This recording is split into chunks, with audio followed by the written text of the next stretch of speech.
શક્તિફૂડ ચેનલમાં હું સ્વાગત કરું છું। આજે હું આપની સાથે શક્કરપારાની રેસીપી શેર કરીશ। શક્કરપારા બનાવવા માટે મેં અહીંયા 1 વાડકી ઘી, 1 વાડકી ખાંડ અને 1 વાડકી પાણી લીધું છે। હવે એક તપેલીમાં ઘી, પાણી અને ખાંડને આપણે મિક્સ કરી દઈએ।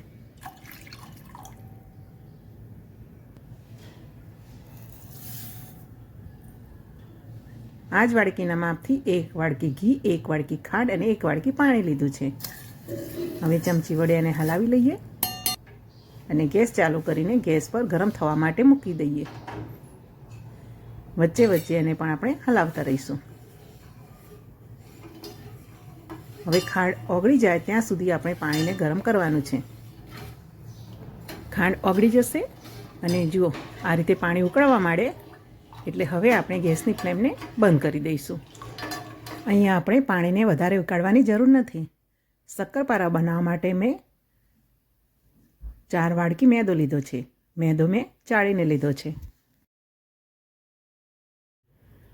ખાંડ અને ઘીવાળું પાણી ગરમ કરીને રાખ્યું છે એને હવે આપણે ઠંડુ થવા દઈશું અને પાણીને આ રીતે આંગળી ડબોળવાથી હૂંફાળું રહે ત્યાં સુધી આપણે એને ઠંડુ કરવાનું છે। હવે થોડું થોડું પાણી ઉમેરતા જઈને શક્કરપારા માટેનો કઠણ લોટ બાંધીને આપણે તૈયાર કરી લઈએ। આ લોટ બાંધતી વખતે એને મસળવાનો નથી, આ રીતે ખુલ્લા હાથે જ એનો આપણે લોટ બાંધી લેવાનો છે।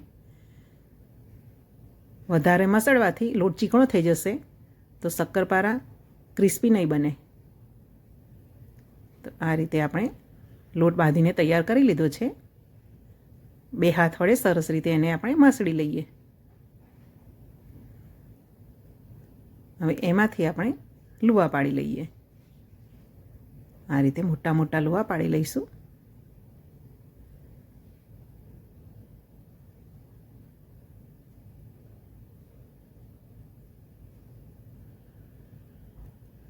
હવે પાટલી ઉપર એનો મોટી રોટલી વણી લઈએ। આ રીતે કિનારીથી દબાવતા જઈને આપણે રોટલી વણી લેવાની છે। લોટ કઠણ હોવાથી કિનારી ફાટે છે, પણ આ રીતે કિનારીથી દબાવતા જઈને મોટી રોટલી વણીને તૈયાર કરીશું અને ચપ્પા વડે આપણને મનગમતા શેપમાં એને કટ કરીશું।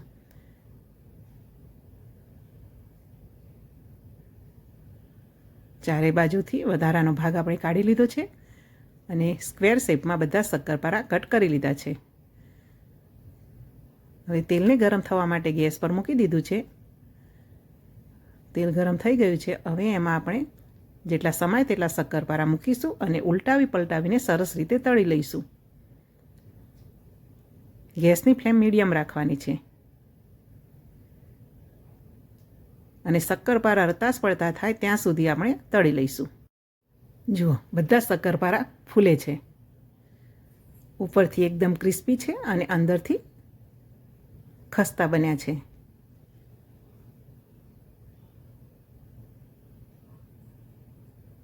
આ રીતે બધા શક્કરપારાને મેં તળી લીધા છે।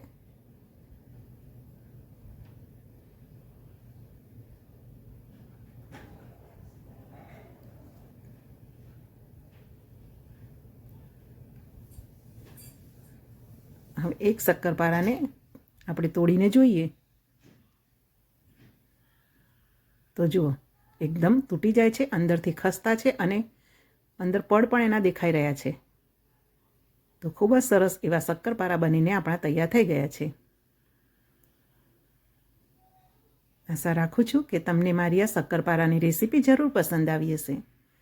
ચેનલને સબસ્ક્રાઈબ ન કરી હોય તો સબસ્ક્રાઈબ કરશો, વિડીયોને લાઈક કરશો। શક્કરપારાને આ રીતે પ્રસાદીમાં ધરાવ્યા છે।